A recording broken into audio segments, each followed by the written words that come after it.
موجودہ سیاسی ماحول سے بالاتر اس بات کا کوئی امکان نظر نہیں آتا کہ کرپشن کے خلاف جاری تحقیقات میں کوئی کمی آئے گی یا اس سلسلے میں کوئی لینینسی برتی جائے گی۔ اس کا بھرپور اظہار ہوگا آئندہ چند دنوں میں۔ پاکستان پیپلز پارٹی کے لیڈرشپ کے خلاف کرپشن تحقیقات میں جو تیزی آئی ہے اس میں ایک نیا موڑ آئے گا جب نیب راولپنڈی سابق صدر آصف علی زرداری، ان کی بہن فریال تالپور، زرداری صاحب کے دستراز انور مجید، ان کے بیٹے اے جی مجید کے خلاف جعلی بینک اکاؤنٹس کیس میں منسلک ایک نیا ریفرنس دائر کرے گی جس کی تیاریاں مکمل ہو گئی ہیں۔ نیا ریفرنس آ رہا ہے جناب آصف زرداری، فریال تالپور، انور مجید اور اے جی مجید کے خلاف، جو کہ نیب کی جو تحقیقات جاری ہے جعلی بینک اکاؤنٹس اور منی لانڈرنگ کے معاملات میں، جس میں پاکستان پیپلز پارٹی کی لیڈرشپ پر سنگین الزامات ہیں، اس میں ایک نیا ریفرنس فائل ہو رہا ہے۔ یہ ریفرنس کراچی کے علاقے کلفٹن بلاک 2 میں بخت ٹاور کی تعمیر کے دوران مبینہ طور پر 10 ارب روپوں کے گھپلوں سے متعلق ہے، جس میں سمٹ بینک کو اشاروں پر نچایا گیا، اور یہ ایک بہت ہی دلچسپ معاملہ ہے جو نیب نے جس کی تفتیش کی ہے۔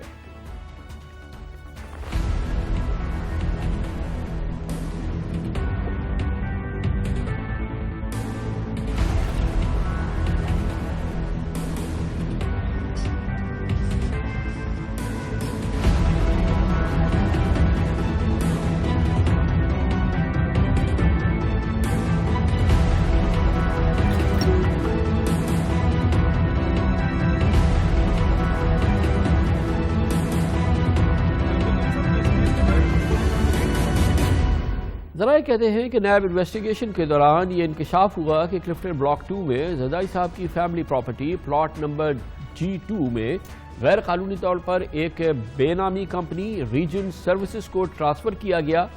اور اختیارات کا ناجائز استعمال کر کے اس ریزیڈنشل پلاٹ کو پہلے کمرشل میں منتقل کیا گیا، اور پھر اس پلاٹ کے ذریعے ریجن سروسز نے سمٹ بینک سے 2 ارب روپے سے زائد رقم لی، اور یہ تمام کام مبینہ طور پر سمٹ بینک کے صدر حسین لوائی کی انوالومنٹ کے ساتھ ہوا۔ ملزمان نے افسانوی انداز میں ریجن سروسز کے ذریعے اس پلاٹ پر بخت ٹاور کی تعمیر کے لیے سمٹ بینک سے لون کی درخواست کی، اور مبینہ طور پہ حسین لوائی کے ساتھ ایک انوالومنٹ کے ساتھ قرضے کے لیے اسی پلاٹ کی گارنٹی بھی منظور کی گئی، پلاٹ بھی لیا گیا اور اس کے لیے گارنٹی بھی اسی پلاٹ کی دی گئی۔ سمٹ بینک نے بخت ٹاور میں 3 فلور بھی خریدے اور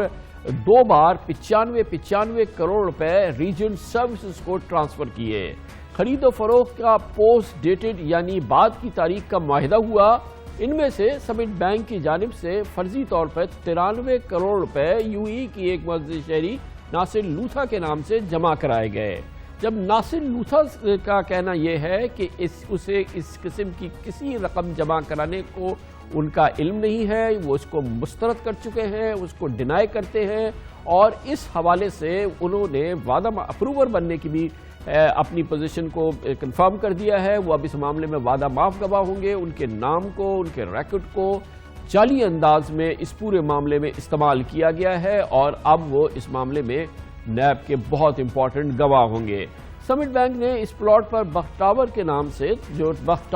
سے جو عمارت تعمیر کی، اس کے لیے 7 ارب روپے مزید سمٹ بینک نے لگائے۔ اس کے علاوہ 1 ارب 20 کروڑ روپے جعلی بینک اکاؤنٹس کے ذریعے بھی استعمال ہوئے ہیں۔ اس طرح سے اس پروجیکٹ کا جعلی بینک اکاؤنٹ سے کنیکشن جو ہے وہ اسٹیبلش ہوا ہے۔ بلڈنگ کے لیے خریداروں اور مختلف پارٹیز کو ادائیگی کے لیے فرضی طور پر 1 ارب روپے سے زیادہ کی دیگر ادائیگیاں بھی ہوئی ہیں، جس کی منی ٹریل نیب نے بہت ہی جانفشانی سے حاصل کی ہے۔ انٹرسٹنگ بات یہ ہے کہ سمٹ بینک نے ناجائز طریقے سے خود ہی اپنے بینک میں سرمایہ ڈالا، جس کی بینکنگ قوانین اجازت نہیں دیتے۔ سمٹ بینک کی کسی بھی ٹرانزیکشن کے حوالے سے ٹھوس شواہد پیش نہیں کر سکا ہے، مگر جو چیز ثابت کرتی ہے کہ تمام ٹرانزیکشن دراصل